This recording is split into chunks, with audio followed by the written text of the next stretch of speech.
Ladies and gentlemen, this fireside chat will dive deep in how to combat this omnipresent enemy in the ever-changing complex digital medium. In order to unveil the topic, please welcome Mr. Deidra Gupta, CTO and founder of Mfiltered, and Mr. Deepandu Malik, Deputy Managing Director of Mediacom. And please welcome them.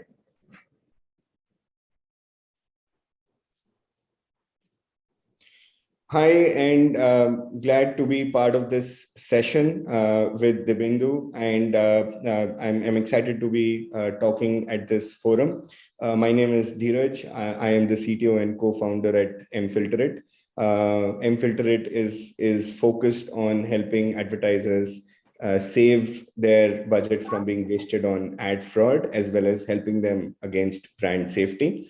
We are actively working in this space to help advertisers improve their ROI from their current campaigns. Devendu, would you want to quickly introduce yourself and then we get into the conversation? Sure. Again, glad to be present here and great to meet you guys. And I am Devendu. I am the Deputy Managing Director of Mediacom Vietnam. So we are the second biggest media agency in Vietnam, part of the Group M family, which is one of the biggest agencies in Vietnam and the world as a whole. And we have been working for clients like P&G, Coca-Cola, Sony, Bayer, Sabeco, Vinamilk for the past few years. Glad to be here and glad to be part of this discussion. Yeah, Dheeraj, fire away. So Devendu, what is the status of ad fraud brand safety in Vietnam? I'm sure you deal with this topic pretty regularly in your when you're interacting with clients, when you're interacting with publishers. Give us a sense of what are the kind of conversations you're having in this space right now in Vietnam, and what are advertisers saying about it? Yeah, so viewability, ad fraud, and brand safety has become definitely one of the most sought about issues in Vietnam in the last 4 or 5 years, and the market has moved pretty strongly, and a lot of starting with the global advertisers like Unilever, P&G, Nestle. They started focusing on viewability, ad fraud, and brand safety at around 2016, 2017. And then we see even the local advertisers like Vinamilk, like Sabeco. They are also focusing a lot in terms of viewability, because that is viewability, ad fraud, because those are some of the metric that basically gives you an idea about the effectiveness and the efficiency of your overall digital campaigns, and hence the awareness and the intention to basically use this matrix have grown manifold in the last couple of years or last 3-4 years.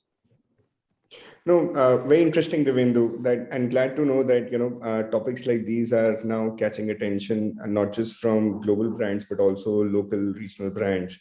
I agree with you that in the last couple of years, especially because of COVID, where efficiencies have become very important and focus on performance is becoming more and more important. I doubt that there is a brand campaign which doesn't have a performance metric currently attached to it. I think the advertisers' interest for making sure that their budgets are not wasted and their on brand safe inventory is becoming more and more important.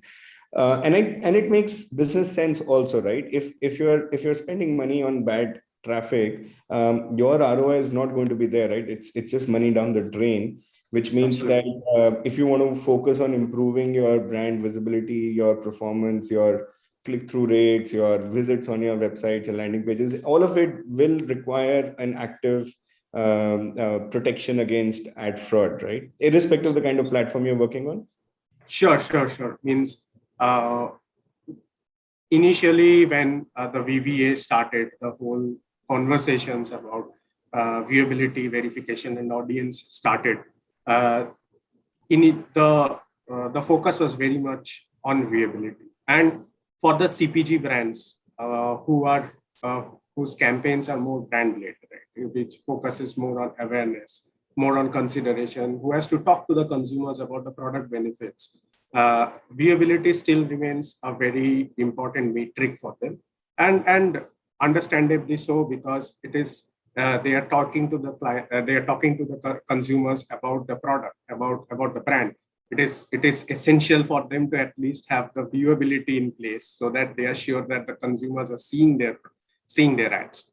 Having said so, in the last couple of years, and especially the pandemic has accelerated this process, the the focus on the lower funnel of communication is seeing a overall increased focus. And what we see is that there are a lot of new categories who are coming into this field, like, for example, say real estate, for example, or financial services, who are very much led by performance marketing. For them, having leads, having arrivals, having traffics is as important as awareness and consideration for the brand. And for them, the metrics that we were talking about, like CTRs or arrival rates, bounce rates, lead generation, becomes very important. And in this particular segment, therefore, ad fraud becomes even more important, because they would like to be sure that the leads that are getting generated, the arrivals that are happening on their websites are not some random bots, but are actual consumers who are interested in the products and who can be converted with more intensified marketing capabilities in a later state, if not now. Absolutely, Devendra. In fact, maybe this is one myth which I keep hearing from advertisers. Maybe we can use this forum to bust that. Is that viewability and ad fraud are not connected with each other. Viewability is basically saying whether the ad was viewed or not. And for all practical purposes, most of the good publishers will never have 100% viewability, because viewability is basically a consumer's choice. The customer decides whether he wants to scroll down the website or not, and a publisher cannot do anything about that. In fact, if you actually have sources which have 100% viewability, then most likely that traffic is fraudulent, because human traffic can never be 100% viewable. Only machine traffic can be 100% viewable, right? So I think what we are seeing in more developed markets consistently is that viewability is now becoming lesser and lesser weightage and interest from advertisers, because impressions and viewability is just one aspect of why you're running your campaign. When you are looking at leads, you're looking at visits, you're looking at CTRs, you're looking at whether that traffic performed or not. Viewability is a very minuscule aspect. What you need to look at is how do you make sure that your traffic is fraud proof and is not bot traffic. By the way, we all experience bots in our day-to-day lives these days, right? So we have Alexa, for example, which is a bot, right? It is a voice bot. Similarly, we have a lot of bots which are continuously pulling data. All of us use a lot of SEM tools. SEM tools are effectively scraping data from Google search to give us insights of keyword and ranking, right? So we know that bots are very, very powerful these days. They can simulate human interaction. They can simulate human voice. They can go to the level of simulating a conversation without the other person realizing that, this is a bot. But when advertisers are told about the same thing about visiting a website and viewing an impression or clicking on it, it seems that, they feel that, no, that is not possible. Bots can not only see ads, of course, they can click on them, they can fill up lead forms, they can fill up registration forms, they can actually bypass captcha codes as well, which means that looking at only viewability and impression level fraud analysis is probably not sufficient anymore, and down the funnel metrics are extremely important for identifying the true picture of fraud. Absolutely, means viewability is definitely takes you to some level. For example, it is still quite important, means if you are a CPG consumer, viewability ensures that the ad that you are putting out is viewed. And as you said, ad fraud is completely different than viewability. So a bot can view it. So you need to take in viewability data and ad fraud data and compare it and make sure that both of them are are are in place for you to be sure that it is working properly. But yeah, viewability in some places can give us some really nice insights as such as to whether which, if you are running multiple creatives, which creative is getting more viewability, and that gives you an understanding on which content is working in the overall marketing channel funnel. Having said that, it is also true that as we move more and more towards the lower funnel, viewability is not the only metric that we need to. And you are absolutely right that in the lower funnel, the bot activities probably are much more important to have a tab on. And some of the ways that the advertisers are trying to weed out the bot activities are like, for example, a very basic thing is like OTP verification, right? So that you are ensuring that the phone number that is being input as a is not fraudulent. But this has got its downsides because it breaks the consumer journey. There are a lot of drop-offs and conversions happen, and the conversion rate really drops. So what is also will be great to know that if there is a real-time way of understanding that okay, these are some of the bot responses that we are getting, and if there are ways of weeding out those bot responses, getting the actual responses on a more real-time basis and not wait for the end of the campaign. And that helps us given the technologies like deep learning coming in, that helps us to basically have a very have data whose fidelity you cannot question, and that can basically then be used for retargeting, remarketing, where you are more sure of the fidelity of the data. So definitely a solution that is a real-time way of identifying ad fraud on the lower funnel can be really, really helpful for sure. No, Dipendra, thank you so much for that. So that's precisely what mFilter it does. We focus not just on impressions, but also down the funnel, and we tie them up together to give you a real-time insight of identifying the fraud. Not only that, we are able to take action against that and make sure your campaign is protected against it. It's not just an audit report, but you can actually improve the ROI of your campaign by blocking out bad traffic, which happens automatic in real time. In fact, Devendu, I'll touch base on another aspect of which I think is important. As more and more market share is going towards, say, the duopoly of Google and Facebook, and typically there you would be running a more CPC based campaign, right? Instead of a CPM based campaign, a Google search is a CPC campaign, and so on and so forth. What that means is that the story of fraud detection and ROI calculation needs to go beyond impressions, need to go towards clicks, visits, and down the funnel. Because if your cost for your marketing campaign is based on clicks, then there is no point of identifying bad impressions, right? Because bad impressions is not even something which you're paying for. You're paying for clicks, then might as well know that on clicks, what was your fraud level, right? That's where your money is getting wasted.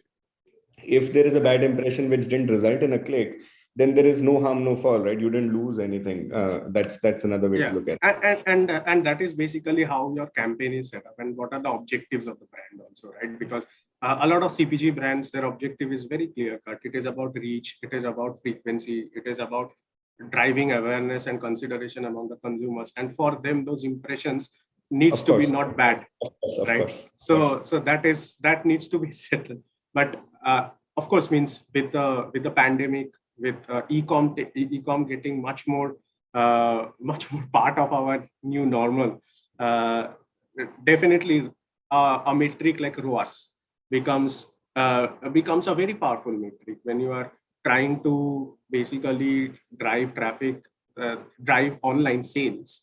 A metric like click-through rates or ultimately ROAS is something that will probably drive your decisions a little bit more than viewability. But at the same time, like viewability, as I said, can be a good metric to understand your overall communication, which message is cutting through, which is not cutting through, and that gives you an understanding of which one, how to communicate with the consumers, what is resonating with the consumers. So I think it still remains an important factor. No, absolutely, absolutely. Okay, let's spend a little bit of time on brand safety. I believe Vietnam has been, really active on brand safety compared to many other Southeast Asia countries. I understand that, a couple of years ago there was a lot of push from the government side also on making sure that campaigns are brand safe, and advertisers have been focusing on getting brand safety through. What's your opinion on how Vietnam is dealing with brand safety right now, and what's your take on it? Yeah, so brand safety is again one thing that the advertisers have started taking really, really seriously. And even in Vietnam, it is absolutely essential that the ads are served in brand safe environment. However, the definition of brand safe is something that needs a little bit deeper analysis. And with each market, there are numerous cultural or social nuances that is not captured with the generic brand safety filters that we use, right? So like for example, some of the advertisers in Vietnam are moving into a mechanism called whitelisting of channels, which basically means that they are asking the agencies to go through the channels that they can be present on. So not only is it like a very time consuming and manual effort, it also escalates the cost of the client, right? And hence but taking the regional aspect of a brand safe environment is also extremely important. And that is why actually GroupM has come up with a responsible framework, which basically takes into account several factors, including local and credible news into consideration when we basically deal with our publishers on what is brand safe environment. So we have been working very closely with a number of publishers to ensure that the inventory that we source are safe for our clients, and we basically are delivering quality inventory and inventory supply for our clients. No, absolutely. I think it's important to be said that brand safety is a very regional aspect. It is a very contextual aspect. Something which is brand safe for US may not be brand safe for Vietnamese market. The cultural requirements demand that the brand safety needs to be looked at a local lens. In fact, that's one aspect which I think is very important, because a lot of the global MNCs, CPG brands, etc., many times they use a brand safety tool which is very Americanized from their background, which is probably headquarter driven. But the question which I think advertisers need to ask for and understand is that is a tool which is coming in from a different part of the world, will it be able to cover the local nuances or not? And if the local nuances are not being covered, then you will never have a proper accuracy, in which means that you will actually be removing placements which are good, and you'll actually be putting ads on placements which are bad, right? Which defeats the whole purpose. And then the whole loop of, I'm sure, manual work, manual filtering, cleanup, whitelisting, for example, will severely impact the scale of your campaign, right? You will severely impact the amount of reach you can have. I think all of this is, in this age and world, is technically solvable. Automated analysis with different local languages is very easily possible. Of course, it requires that the tools used are supporting those local languages. And I think that's a question which advertisers need to start asking, that what is the localization of a brand safety tool provider? Because English is not the preferred language or the only language where the bulk of the data is consumed. I'm sure in Vietnamese, 70-80% plus of content would be in local languages. Sure. And that's what it means. A localized regional brand safety tool can be extremely important for the marketers here. Means I will just give you an example. There are a lot of marketers who are really who do not have the trust to go on to open exchange buying for programmatic, right? Because they just don't feel that don't have the feeling of having a brand safe environment, because open exchange is really something that cannot be controlled as like a IO buy or even a direct buy on programmatic.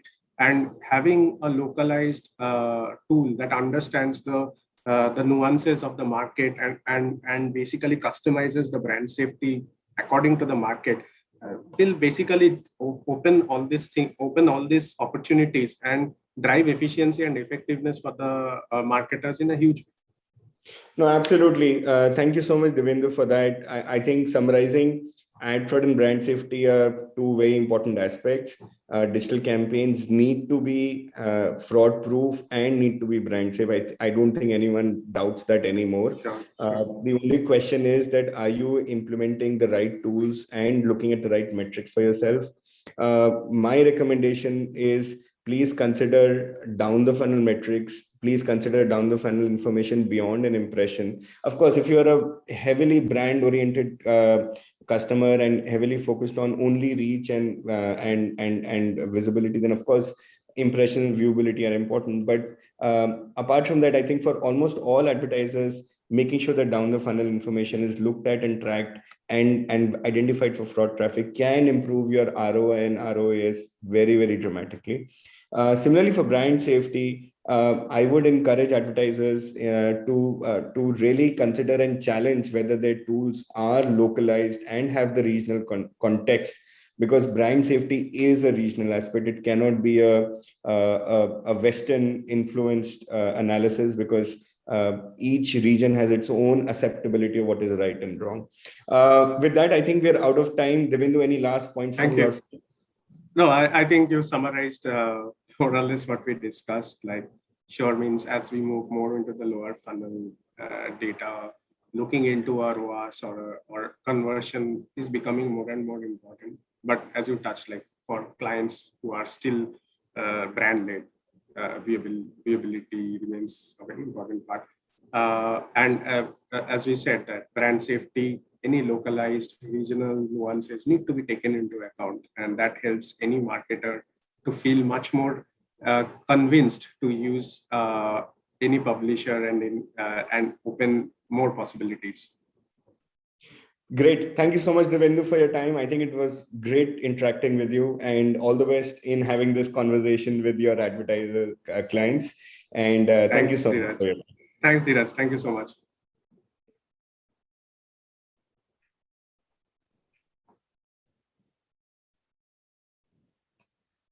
Thank you, both of you, and it's really interesting topic. Ladies and gentlemen, and now we move to another topic. It's about Mad Brands build brand power, and see you in a few seconds.